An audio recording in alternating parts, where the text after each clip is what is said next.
is mostly about Nebi Diocese. So it's going to be much more of an overview of what my visit was like, and so you can have a clear idea of what is happening with the diocese, and for like getting ideas on what we can do once we are there. We can go on. There we see. Okay, it worked for me. All right, so the overview of this presentation is going to be, there's a little bit about Nebi, and most of the rest that follows on that list is the different projects that are going on with the diocese. So there is going to be information about Goli Primary School. Then they have a church project going, which is like they are building the major cathedral. And part of that, there's a diocesan convention, a look at what a diocesan convention looks like that gives you an idea why the need for a church project like they are doing. And then there's some information about Goli Health Center, the Biko Retreat Center, then the Women Vocation Center, the Bishop's Palace, and that one is key specifically for those intending to travel, because that's where I would be spending the night. And I thought it would be important for people to have a sneak peek on where they would stay. And then usually the morning routine is the morning devotion every day. They have a morning devotion. I was lucky to attend one, and I just took a moment to record so you can see how it is like. And then there's also sights and sounds, because giving you a sneak peek of what is around the area. And some of those videos, of course, they were taken by me. Some are not clear because I would record while the car was moving or I was in the bus, but it gives you an idea of what is on the ground. Okay, so about the diocese. The diocese is a trustee of the province of Church of Uganda. So it is one of the 37 dioceses. It's headed by Bishop Pons Ozele, who is the third bishop right now, currently in his fourth year. Some of you who were present when he came here, I believe, do remember who is like. And there are 7 archdeaconries, 46 parishes, and 423 congregations in the diocese. The location of the diocese. Okay, Nebi Diocese is just above the equator, and it is located in the hills and mountains of northwestern part of Uganda. It has a boundary with the DRC, Democratic Republic of Congo, and it borders with South Sudan, which is not far to the north. It is located in Goli, and I found that place to be quiet and peaceful. Such a great place to relax. That was my take, at least. And this is the map of Uganda to show the location of the diocese. That's the northeastern part, and it's around there. That's where it is located. And of course, this is the bigger part to show that northeastern part, and this is where Nebi is. I can't locate it right on there, maybe around there. Where? Here? Okay, so so sorry. So just like I was pointing, Nebi, you can see where it is, but we traveled from the town to like it was maybe 30 minutes to 40 minutes from the town to the location of the diocese. And just like you can see on the map, that's the northeastern part, and South Sudan is up there, DRC is up here, and I could see the boundary of DRC as we moved around some of the places. So I happened to do this Google Map thing to give an idea of how long it takes by road to get to Nebi. But those of you that use Google Maps, you know when it is blue, there's no traffic. So I did this in the night, and of course in Uganda they were sleeping, so it gave me 6 hours, 52 minutes, but that's not the truth. It took me about 8 hours plus because the traffic is really bad. So just adding that on there. Okay, so as we go through, most of the presentation is going to be, I'm just using this clicker that is taking some time. Anyway, it's going to be pictures and videos, and these speak for themselves. So as we go through the whole thing, of course, we may have different mindsets about what we actually look at. So this is asking you to take a keen look, and what do you identify? What do you think we can do? We can help support. So according to me, there was a clear need of support in so many areas. So, but I leave it up to us as a church, as a team, to identify what areas would actually be interested in supporting. We already have some that are earmarked, but this can always be an ongoing conversation. So I believe collectively we can positively impact the people of the Nebi Diocese to the glory of God. So the first one is Goli Primary School, and you're going to see pictures going.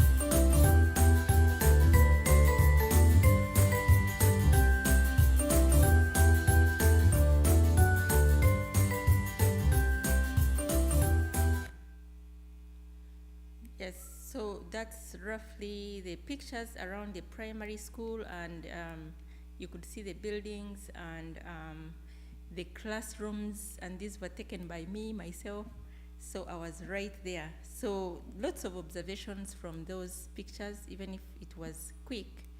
I would like help to continue. So this is what I, unfortunately,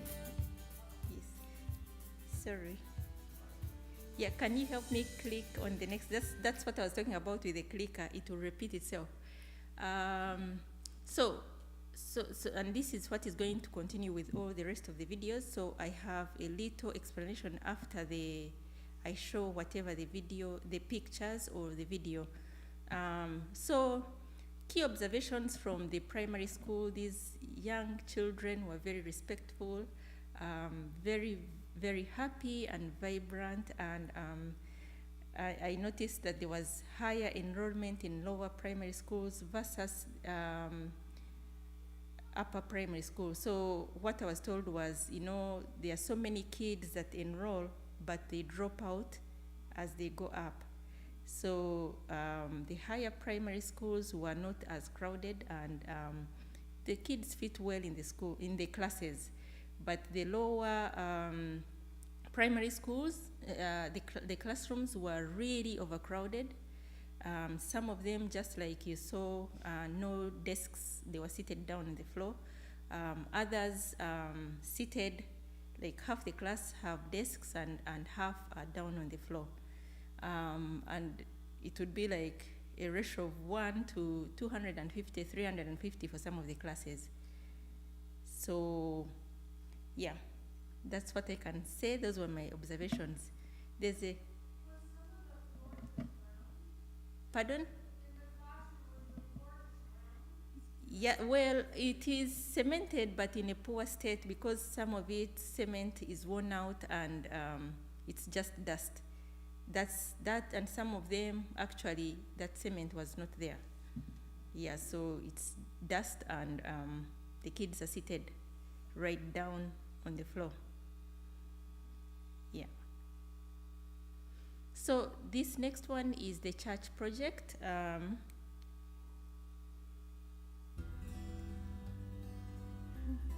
No, it is working for me right now. Oh.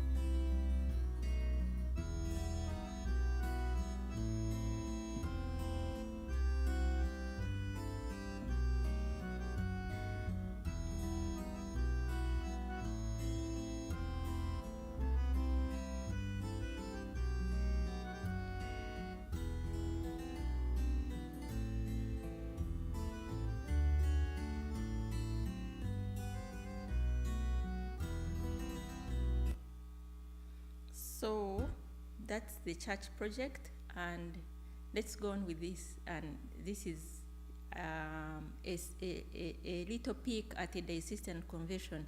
You can see the church project is really massive. You can see that, and it's common for most dioceses to have such massive churches, and mostly because of such. This I put this here. I did not record it, but I got it. The bishop had shared that with me, but it gives you a little bit of a look at how conventions are and why they need such huge churches.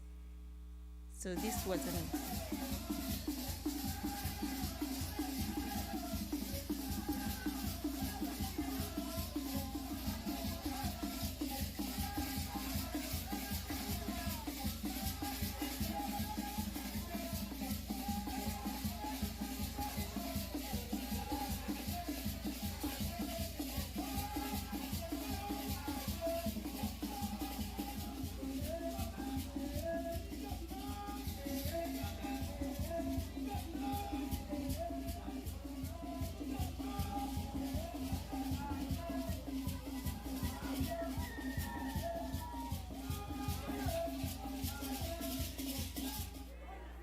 Shamretie, ento revival manta, jayere manyonga manta, wotu kubuziri jeba, jayere manyonga manta, wotu kopeke pare jeba, keto ekierungo, etenu kendo pare ngetlum,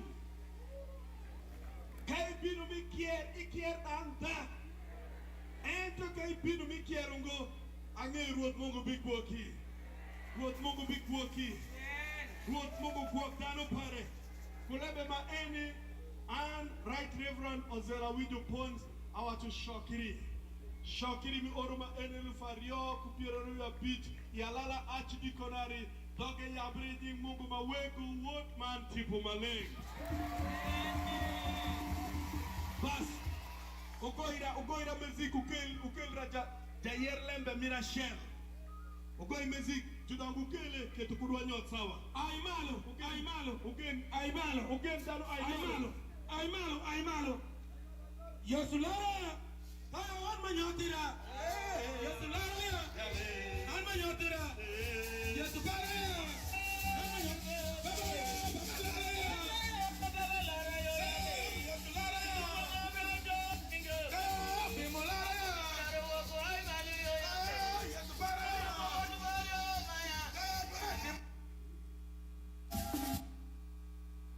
Yeah, thank you. So that's a sneak peek at the diocesan convention. This happened for bigger groups to turn up, and they are preaching the word of God and passing on any. Sometimes, by the way, this is a way to pass on any important information if there's any health scares that are happening. So these avenues are used for all those kinds of things. So with this church project, there was a groundbreaking ceremony in 2018 in February, Once completed, it will have 1,200 seating capacity. Just like you saw in the video, people are so invested in their Christian walk and turn up in bigger numbers. Thus, the need for such big space to accommodate such gatherings. We can continue. Yeah, so this is Goli Health Center, and Goli Health Center, what I have is just buildings. I did not have the opportunity to get inside because this was my first stop and I was really cautious about my own health. I did not have a mask at the time and I still had a longer stay there. So it will just be mostly pictures of the health center. So the health center, like you see those little signs, there's a theater, there's a surgical ward, there's, I can't see that one clearly, but we'll talk more about it in the words that accompany this after.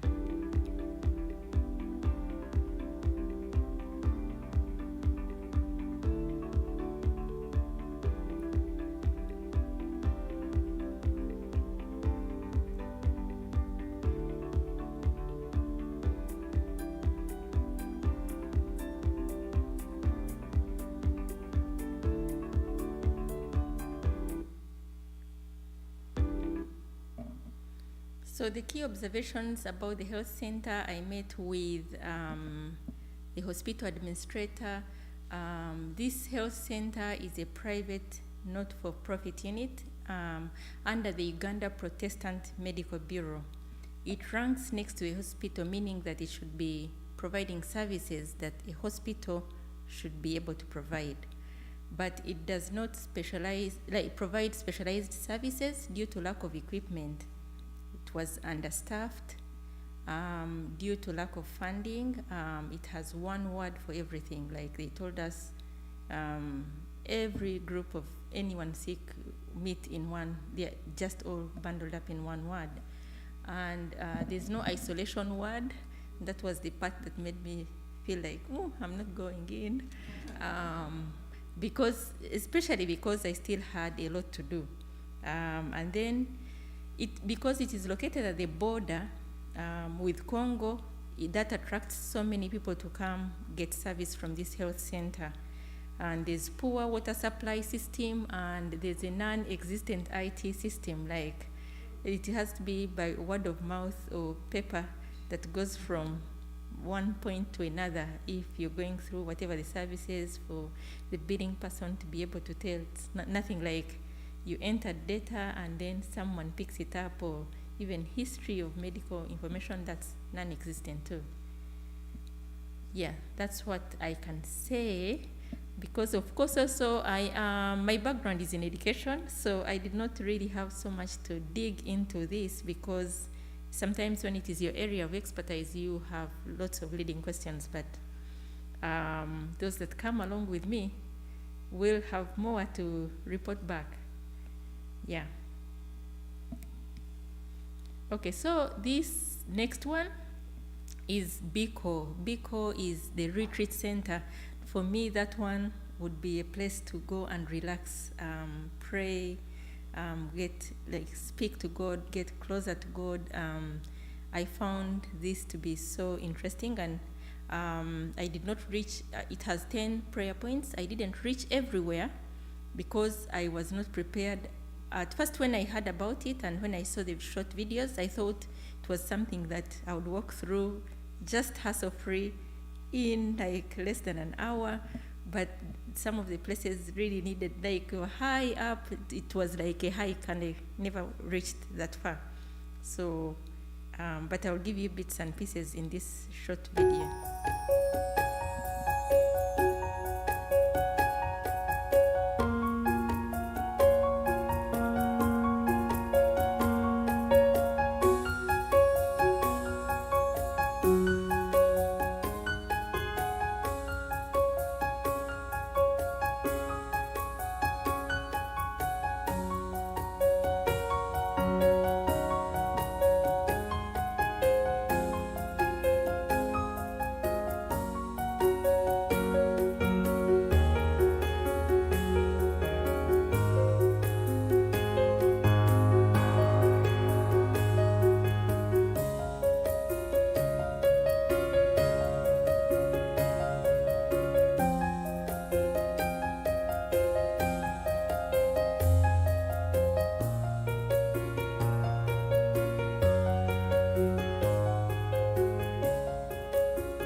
So this is going to be a series of pictures for some of the places too, for the same Biko Retreat Center.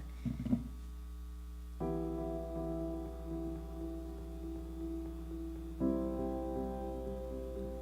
I'm sorry some of them take longer, but you can analyze them more.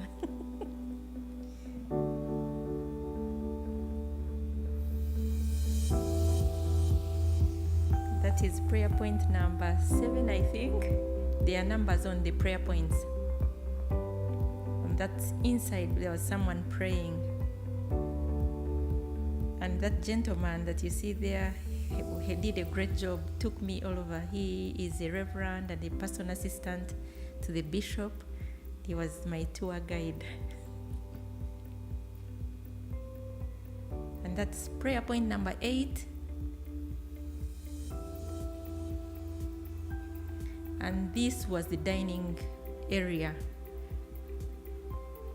I can't see which prayer point that is. All those small units are prayer points. Yeah, that's what it is that I have with those. And of course, these are all words around the retreat center, also called the Prayer Mountain.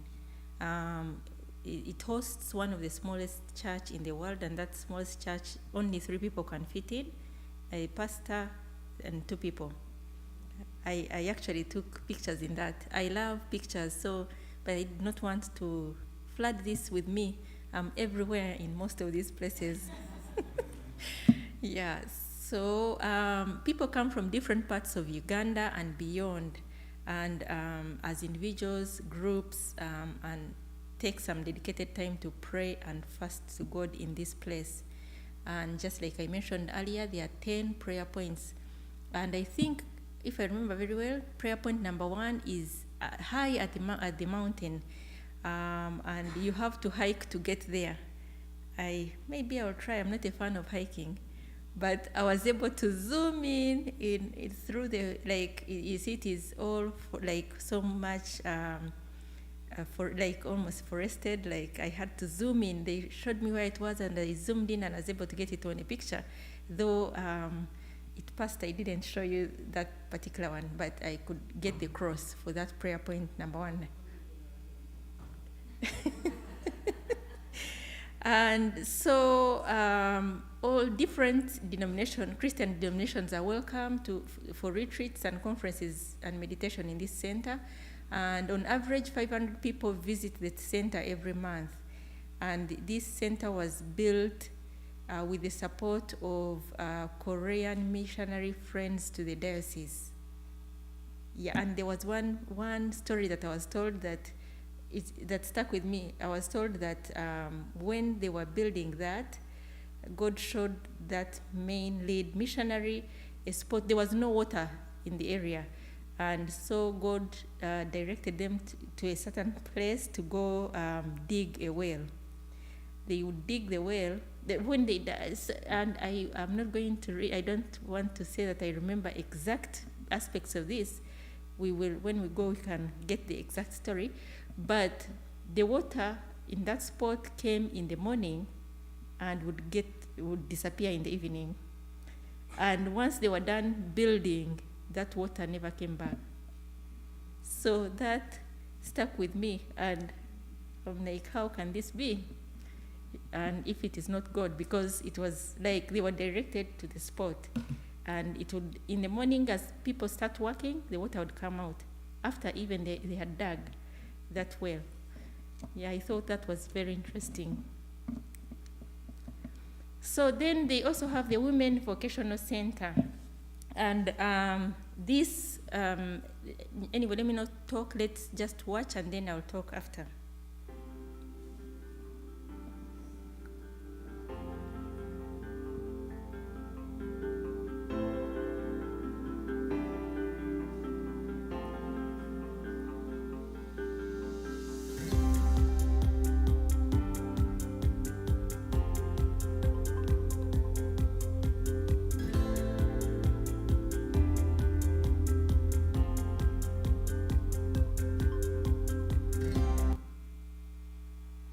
Yes.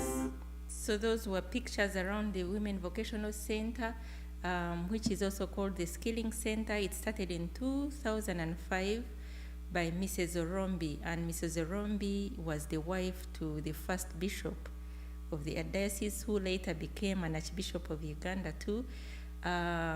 She was motivated by her own lived experiences. She never went to school as a girl child, and so it can be challenging to earn a living or to do anything. So given those experiences, she got a vision for this and started this center that aims to teach skills to support girls and women. It offers tailoring, hairdressing, catering. Specifically this year, there was, not only actually, this year I was told after COVID, the enrollment went down, and mostly because of fees issues. So they said they used to have 35 to 40, but this year specifically they had only 9 that are enrolled.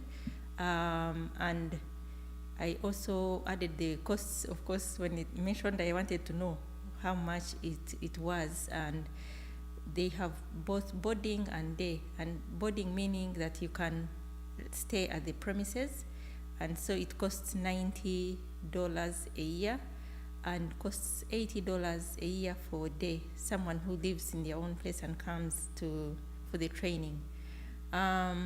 There's also a guest house as part of this skilling center, and that guest house is what helps with income to sustain the center, because they have certain people that are employed and to keep it open, because the guest house, like they have, they can have meetings or functions that happen. So those meetings raise, like, people pay a small fee to do activities at that, to use the guest house, or there was a hall also that they could conduct any bigger events. So that's what is mostly helping with the lower enrollment numbers. Yeah. And then we go to the Bishop's Palace. Once we are done, we can actually, I can have follow-up questions. There may be too much, I have so much information. And if you have any questions about anything that is not clear, I can elaborate. So this Bishop's Palace, this would have been the bishop's residence. When a new bishop comes in, they are supposed to stay here, but currently the bishop preferred to stay in his own place and use the residence for any visitors that come to visit the diocese. So this is where we will be staying. And at the time that I actually arrived, when I went, there were so many guests, so I was not able to stay here. The bishop has several other friends that have offered their residencies as places to host visitors when he has so many visitors at a go. So it was busy. So I'm hoping we will be catered for, though.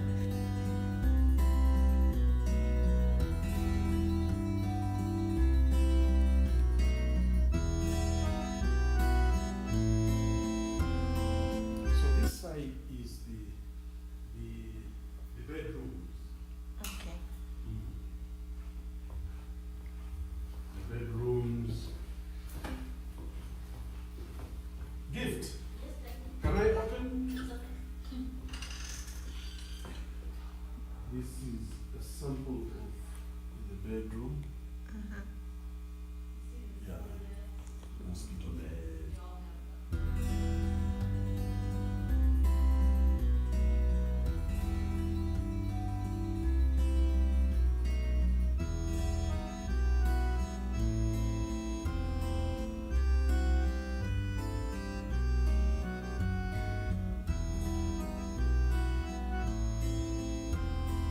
And that small one on the side is another one, just below.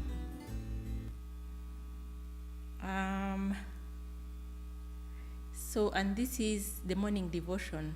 I attended it, and just a sample of how it goes. They were singing. Even if I do not understand this language, I come from Uganda, but I don't understand the language, but praise is praise. You would enjoy somehow, clap and shake and yeah.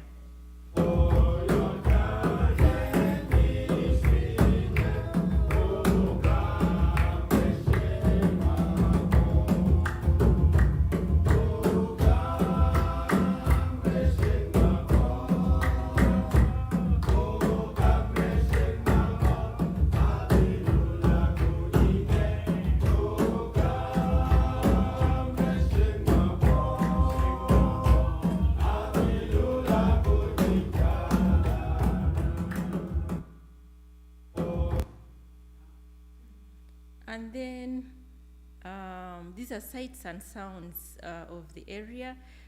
Specifically, the first picture is River Nile. That when by road going there, you cross the River Nile bridge at Karuma Falls, and this is closer to the national park. I'm hoping we can have some time to actually get to tour around the national park. And check the falls, but we shouldn't get closer to the water. I am scared of the water. So let's get on that.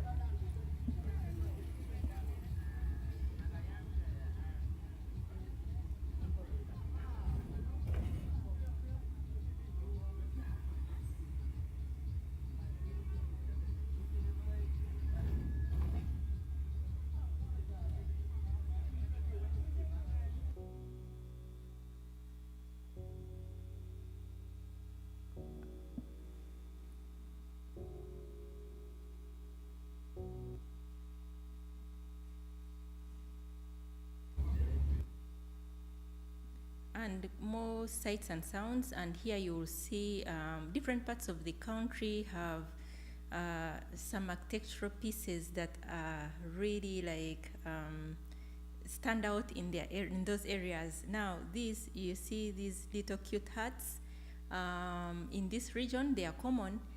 Where I come from, you rarely see these, so I thought it was cute and I took note of that. As this video plays, you'll also see other bits, expectations around the roads deep in the villages, how they are like, and then you'll also get to have a look at the vegetation around. It's quite a longer stretch, so that's what this is about.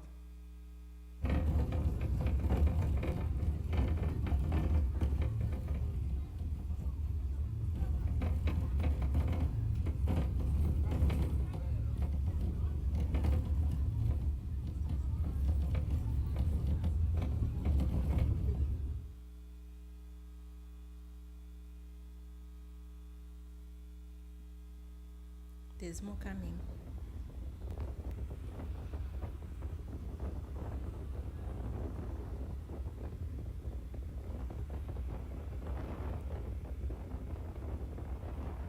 And of course there's animals grazing by the roadside. Some are small shopping centers, trading centers that have small local shops that you can buy stuff from. Not bigger supermarkets that you see here. Those are in the bigger cities. Now this is within, here we're going to the to the retreat center, and so parts of this is across is the DRC Congo. So just to give you how the environment looks like. And those are the roads, so when it rains it can be quite challenging. Yeah, but I love the scenery. Okay, I don't know whether it was over, but that's okay. Yeah, I thought there was a little longer on the local ones, but that's fine. It's more or less repetitive. Anyway, so we can continue. For those interested to go, the anticipated costs around the airfare is between 1,500 to 1,800. The transport costs roughly 300. Excursion trip, if the excursion part about 250. 2-night accommodation for Action Falls excursion because it's really far away from Nebi, and we need to be closer to the park, back and forth, and probably for 2 nights, 169 for 2 nights. Then 4-night accommodation, and these things may change. I have been thinking and thinking. I even didn't put a price on there, but I'm thinking we may go for an Airbnb. We have one huge one that can accommodate all of us, but it depends upon how the conversation goes with the team and what preference is for members. Food about 600, so estimated costs would be around between 4,000 and 500, including the airfare. Those thinking about going, that's roughly the price that you have to think about. Is it true that we're staying for free at the Bishop's Palace? Yes. That's a gift from him, and that's our primary time. Yes. Is there. Yeah. And how often are we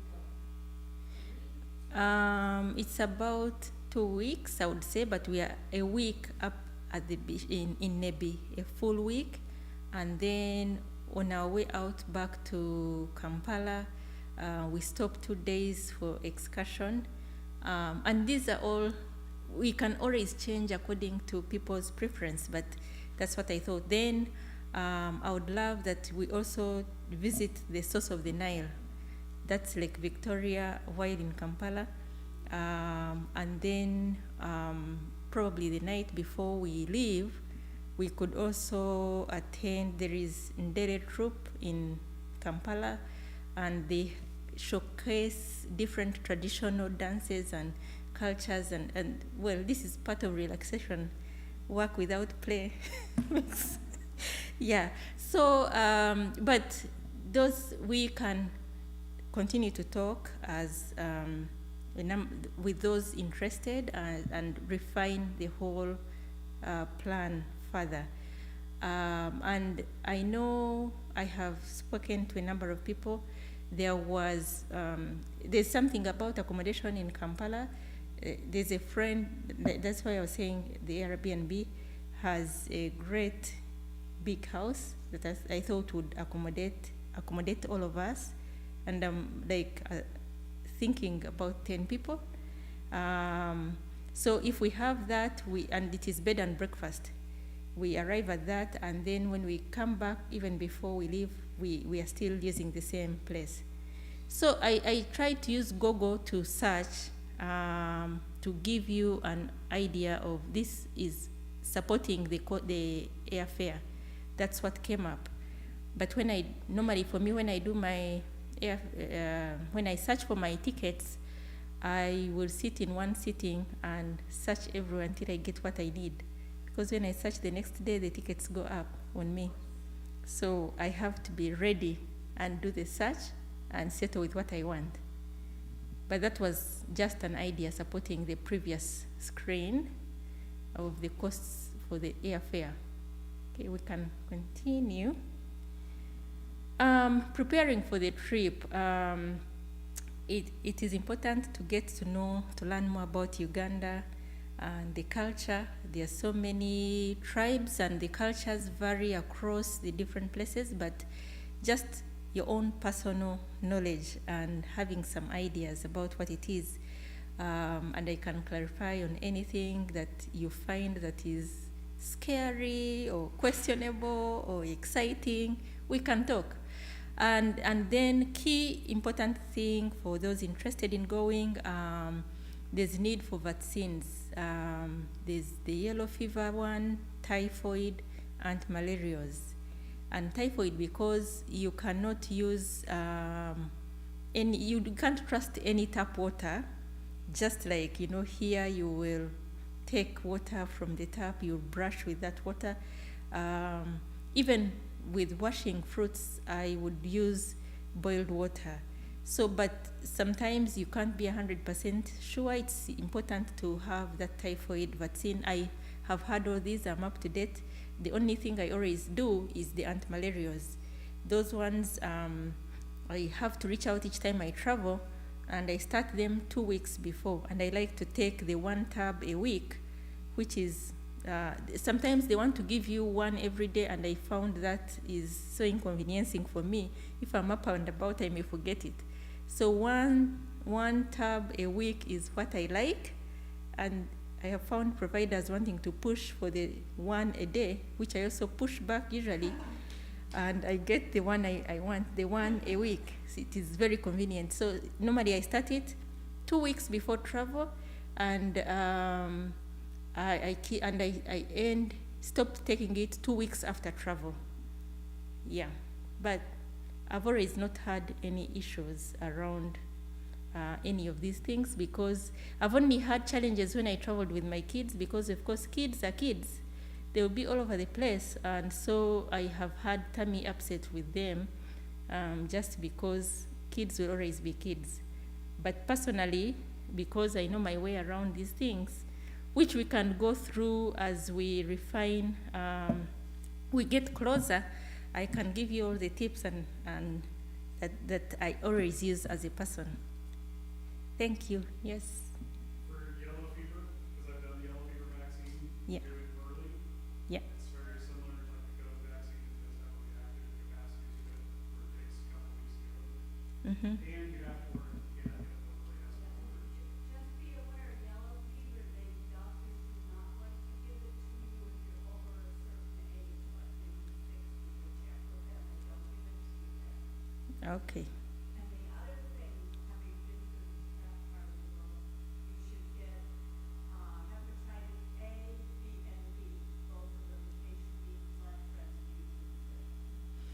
Yeah, that's some more information. Getting malaria, this is personal experience, and that was like 10 years ago.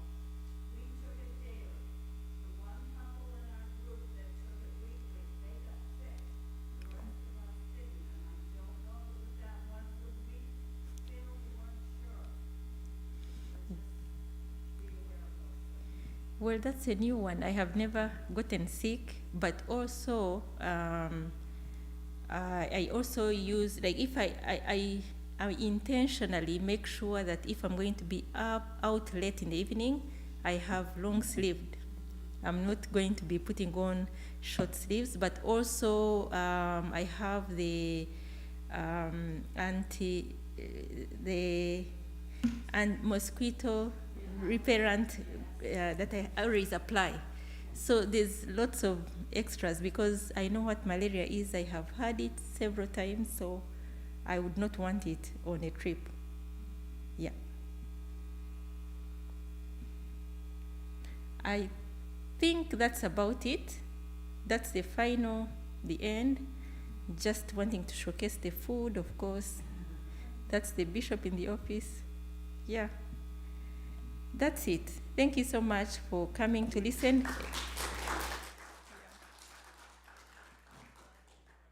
There's question. Well, I prefer to use cash for me, because when I use my credit card, I'm charged more for withdrawing money. You can use it. They are not used locally, by the way, but you can use it to withdraw money from the ATMs there, but there's a bigger charge that you get when you withdraw money, more than the usual. Like if you were withdrawing money from a bank here that is not your bank, the fee is less, but usually it was high. So whenever I travel, I always, I have, of course, accounts back home. I send money to the accounts, and I try to have local cash on me, or travel with US dollars, and that I will change to Ugandan shillings once we arrive. Yeah. Yes. So the city is just one for Uganda. It is Entebbe. We fly into Entebbe, and it is EBB that's the short form of the airport. And then it was 8 hours to, Yes, by road is what I prefer. I had a member who was asking for local flights, and honestly, the whole fact, that is me, I don't want to appear negative, but I wouldn't trust the local ones, and that's a personal perspective, because they are not flying all the time like you see our local flights here. They are common and all that. So I would rather trust the road transport compared to the local flight. Yeah. unless we take Sean with us. You guys fly a plane, I'll fly, let's go. Yes, sir. So, how do you feel about safety? Yes, so of course there is, just like I want to say, there's a lot of negative information out there, and you'll find that, and what is featured is truth, things have happened, but it is just like you find how the gun violence is here, and it is so scary, but it is not over projected to the rest of the world, just like the few occurrences that happen. I want to say that depending on where I want to say that I like to go discreetly. Like, I'm not going to be showing off like I just arrived and all that, because I know all the bits and pieces around. I'm going to be extra careful if I'm out in town. I'm not going to be putting on the gold necklace chains, because they can grab them. There's a lot happening, so I have to hold on to my bag really well. But that is how it has been all through my life. You don't go in town and you are freely, you have to watch your bag. So some of these bits and pieces, I know my way around, and we can go through them as we go along. But and then, of course, if it is during elections, there's always violence. But we are not going to be in an election-related stuff. We are in our own things. You get to in the middle of those things if you are I want to say politicians, like the opposition people that oppose the government, because we have had a president that has been, I've known one president all my life, and I'm 45. So he will fight anyone that is opposing him. So if you are bold enough to stand up and join the opposition, you know that you'll be fought back. If you're in those spaces and you are actually campaigning alongside the opposition, you know it's not going to be great. The rest of the things, it is exercising caution, as long as you know things and the way they happen. I am always cautious whenever I travel. Yeah. Mm-hmm. Yes. When we go there, will the children still be in school? Or will it be a break for them? Do you know? Actually, the children will be in school, because if it's the same time around the time I traveled, the children are in school. Yeah. Will it be winter there, their winter, or will it be their summer? We only have 2 seasons. We have the wet and dry, and wet meaning it is raining all through, and dry that it can be so dry that the animals don't have anything to eat. So never extremes, no winter at all. The winter, but of course the locals will tell you it gets cold in the evening, but for people from here, that's not cold. But for the locals, it's colder in the evening, but generally, it was not cold. Now I'm also getting used to the weather here. It was never cold for me when I went back. Mm-hmm. Yeah. Yeah.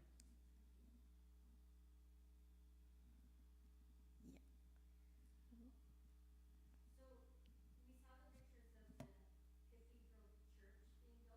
Is it being renovated? Was it existing, or is it being built from new? So this is a new one that they are building. They have one small old one, which is at the side, And actually, I forgot the reason I was asking for the clicker was to go through the things. So it is really too small to accommodate the group. And so this is the big one that they are building to be able to accommodate a bigger population. Yeah.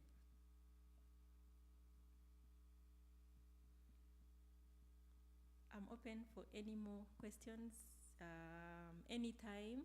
So thank you so much for coming to listen, and I welcome you to join us, those that are interested. We shall be having more discussions as time goes on. Thank you.